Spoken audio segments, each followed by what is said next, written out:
ব্যক্তি পড়তে বসে বসে ভাবে যে আমার নখগুলো একটু বড় হয়ে গেছে, দেখে ভালোভাবে খুব বড়ই হয়ে গেছে, দিয়ে ভাবে যে একটু কেটে নিই। নখ কাটা হয় দিয়ে ভাবে যে একটু পড়া করাই দরকার।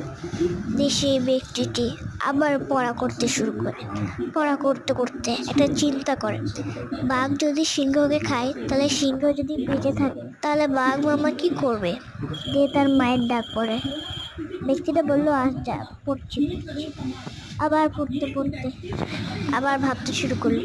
এই করতে করতে ঘড়ির কাঁটাতে 12টা বাজে। তারপরে আবার ভাবতে শুরু করলো। এই করতে করতে ঘুরতে দেখে ভাবে রাত 1টা বাজে।